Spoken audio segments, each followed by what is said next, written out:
കരുവന്നൂർ കള്ളപ്പണക്കേസിൽ കണ്ടുകെട്ടിയ സ്വത്തുക്കൾ നിക്ഷേപകർക്ക് തിരികെ നൽകണമെന്ന ഹർജിയിൽ ഉത്തരവ് വൈകും. കേസിൽ ഇഡി പിടിച്ചെടുത്ത രേഖകൾ ക്രൈംബ്രാഞ്ചിന് നൽകാൻ ഹൈക്കോടതി നിർദ്ദേശം നൽകിയിരുന്നു. ഈ പശ്ചാത്തലത്തിലാണ് ഉത്തരവ് വൈകുന്നത്. പ്രതികളെ കുറ്റപത്രം വായിപ്പിച്ച് കേൾപ്പിച്ചതിന് ശേഷമാണ് അനുബന്ധ ഹർജിയിൽ കോടതി ഉത്തരവ് പറയുക.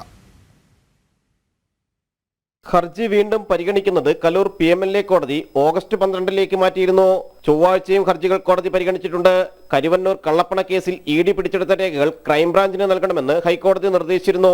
ക്രൈംബ്രാഞ്ച് ഹർജി അനുവദിച്ചായിരുന്നു കോടതി ഉത്തരവ്. രേഖകൾ ലഭിച്ചാൽ 2 മാസത്തിനുള്ളിൽ വിദഗ്ധ പരിശോധന പൂർത്തിയാക്കണം. കരുവന്നൂർ കള്ളപ്പണ കേസിൽ രേഖകൾ വിട്ടു നൽകണമെന്ന ക്രൈംബ്രാഞ്ച് ഹർജി നേരത്തെ PMLA കോടതി തള്ളിയിരുന്നു. ഈ രേഖകളില്ലാതെ നടപടിക്രമങ്ങൾ പാലിച്ച് കേസിൽ പ്രതികളെ കുറ്റപത്രം വായിച്ച് കേൾപ്പിക്കാനാകില്ലെന്ന് ഇഡി വൃത്തങ്ങൾ വ്യക്തമാക്കുന്നു. എന്നാൽ കുറ്റപത്രം വായിച്ച് കേൾപ്പിക്കുന്ന നടപടിയിലേക്ക് കടക്കാതെ തന്നെ ഹർജി പരിഗണിക്കണമെന്നാണ് ഹർജിക്കാരുടെ ആവശ്യം. കരുവന്നൂർ കള്ളപ്പണ കേസിൽ 88 കോടി രൂപയുടെ സ്വത്തുവകകൾ ഇഡി കണ്ടുകെട്ടിയിട്ടുണ്ടെന്നും ഇത് ലേലം ചെയ്ത് തങ്ങൾക്ക് നഷ്ടമായ തുക ലഭ്യമാക്കണമെന്നുമാണ് ഹർജിക്കാരുടെ ആവശ്യം. ജനം, കൊച്ചി.